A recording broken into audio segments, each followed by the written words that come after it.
Today's adventure brings us back to Madame Sherri Forest. We will be going out to Madame Sherri's castle ruins and then going out to Mine Mountain.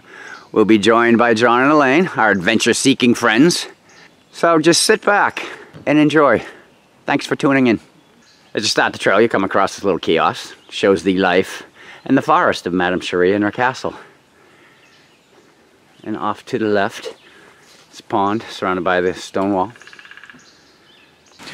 Welcome to Madame Sherri's castle. Well, the remains of it anyway. What you're looking at, these stairs led up to the main floor where there was a huge bar in there. There was a fireplace and hey look, there's a John there too. But anyway, see this pillar right in front of us? It almost looks like it could have been a chimney. What that actually was one of the pillars, but it was built around a tree. Yes, there were two trees that you had to pass through to get into the main floor area. So let's step up there and check out the rest of it. So just who was Madame Sherri anyway? She was born in Paris in 1878. She came to America in 1911 with her husband. They had opened up a costume design shop where they designed costumes for Broadway. They were very, very successful. But her husband died and she was a little devastated. So by 1929, she left New York behind, came to New Hampshire, where she purchased 600 acres of land to build this very castle. Well, this remains that you're looking at. And here's a look at that fireplace that was here on the first floor along with the bar. The bar is gone, of course. There are many stories about Madame Sherri too, about how eccentric she was. She had bought a 1927 Packard and used to drive it around in her fur coat. And when I say in her fur coat, I mean that's all she wore. There was absolutely nothing else underneath it. Now let's go take a closer look at that staircase. So this is the infamous Stairway to Heaven. Right now it's a stairway to, well, nowhere. But it used to go up to Madame Sherri's private quarters where most of her parties were held. Also in the research, people had said that if they touch this stairway, they can actually hear the music and laughter from back in the day. And other people have claimed to actually see Madame Sherri's apparition on these stairs. But I guess if it was a dark and gloomy night, maybe we'd have a better shot of actually seeing. Hey, what? Do you guys see that? Oh, wow. Yeah, there's something there. I can see it in the viewfinder. I really hope the camera's picking this up. So, I wonder if that's Madame Sherri. That's got to be Madame Sherri. Oh, I certainly hope this is getting caught. Madame Sherri, is that you? No, it's me. I wish you wouldn't do that, Cheryl. You know how this freaks me out. This must have been something in its heyday. Oh, look, a hole in the floor. I know it goes down to the bistro, so you know what that means. I'm going in. All right, are we ready? Let's go. Madame Sherri wasn't down here last time. I just saw her on the stairs, son. You didn't see her? Oh, yeah, that was you. Oh, here we go. Oh, hey, look, it would have been easier to come in the other way. All right, so as I said, down here is where you could eat. She had 6 tables down here, all with red tablecloths on them. So, oh, it must have been small tables. It's not that big of a spot down here. But this is what we're seeing. In the basement. I'll tell you, if the walls could talk, well, that would just be freaky in this haunted place anyway, but seriously, if they could, they would have some stories to tell.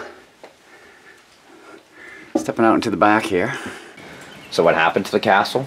Well, she left it in 1958 to go to Vermont. She returned 6 months later and she found it had been ransacked. She was horror-struck. She ran from the house and she just never returned again. Then October 20th, 1962, it burnt to the ground. That's why we see the remains as they are. By July 1963, the property got foreclosed on. And then it was eventually sold to Anna Stokes. We'll get to her in a minute. But the day that it was finalized, the sale, the weird thing was the same day that Madame Sherri died, October 21st, 1965. Cheryl, what'd you find? Madame's catch. Haunted castle. Nice. So let's do what we do, and we'll get back on the trail. All right. Okay, we're going to take Anne's Loop, which is the Anna Stokes Loop Trail. Anna Stokes was a local resident who purchased Madame Sherri's property. She wanted to maintain it in its state that it was in, but in 1998, she got tired of cleaning up the beer cans and all the rubbish. So she turned it over to the New Hampshire Society for the Preservation of Forest, which is why it's called Madame Sherri Forest. Alright, so this is the moat that surrounds the castle. No, kidding. It's just a swamp. We crossed over it coming in at the beginning. What an absolutely gorgeous day it is today, though. Found a geocache. The Anna Stokes Loop. Beaver Pond. So we're gonna do what we do. Stop laughing. And get back to the video. How's that for a place? We're continuing to move on. Trail's nice and wide, easy to follow. I come to a trail junction, heading out towards Indian Pond and Mount... Wantastiquet?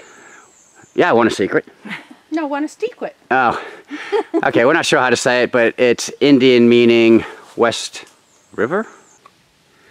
I give you the murky Indian Pond. And it's not sure not hot enough to justify jumping into that.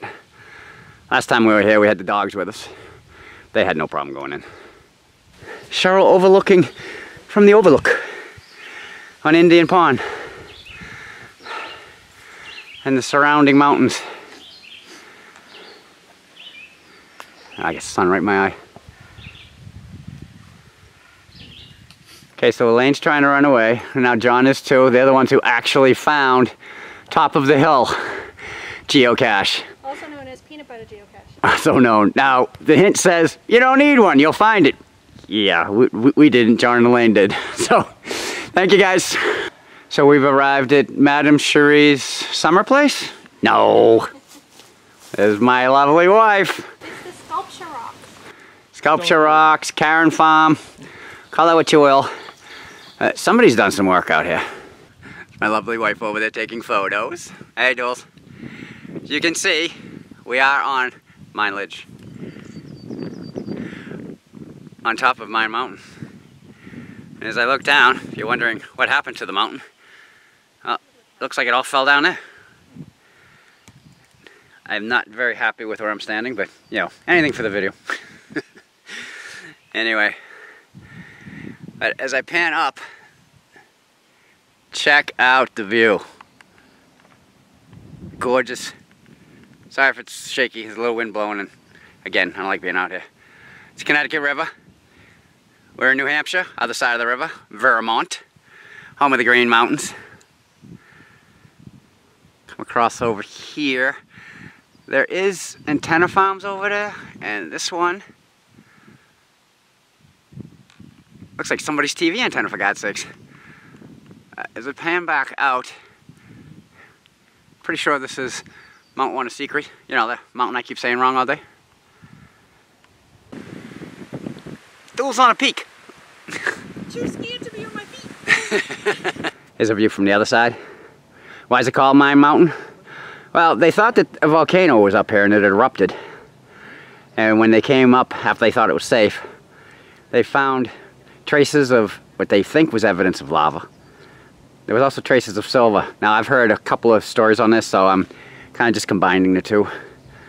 And people wanting to get rich quick thought maybe there was a lot of silver up here. So they went to a fortune teller, and the fortune teller assured them that if they dug into the mountain, they would find an abundance of silver. So this is where they dug, but guys, I'm sorry, they filled it in. Oh, wow. You used to be able to go down here. Do you think maybe they thought it was too dangerous? Maybe. Or maybe this isn't the mine. Oh, that was a row. Elaine coming down. Ooh. See? Ooh, wow. I told you. Yeah, cool. Oh my God. Wow. So this is the mine that they dug, hoping for silver. Pretty massive undertaking. And check this out. That's all the overhang. And then coming down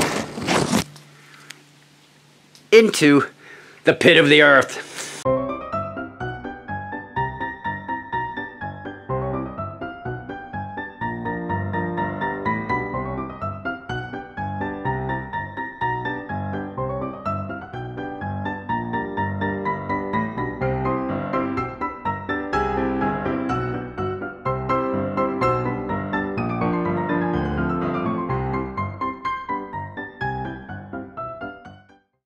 Alright, so you can see it doesn't go that far. I'm gonna work my way down. Ooh. Fall. Hey, there's that fluorescent mosses down here too, hon. Is it? Yeah, the fluorescent lichen. Wasn't here last time, but this, you guys see it? Yeah. Yep. That's cool stuff. It is. Alright, let me get down and I'll turn the camera back on. Alright, so this is the very, very end of the mine. I hope I'm getting it. I'm on my knees. Alright, that's where I was. It's very tight in here. So, I think that's just...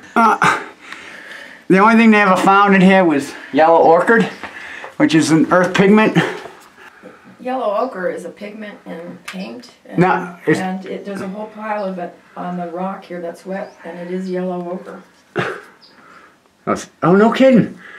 Yeah, out of the 3 people that came down here hoping to find fortune in silver, all they found was the ochre that Elaine just showed us. One guy got enough to paint his house. Here, let me smear it on your face like the natives. Then it, No, it's okay. I'm good. then it rained and his house was back to the same color. And a minor 49er. No, that's not Clementine. That's my lovely wife.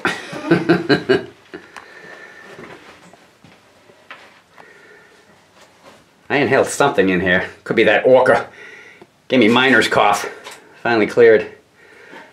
This was a cool find the first time and a cool find this time too.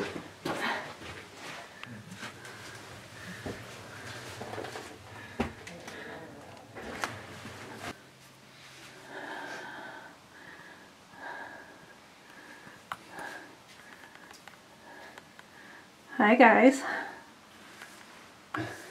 I remember the sign. We went to the right to go to the mine.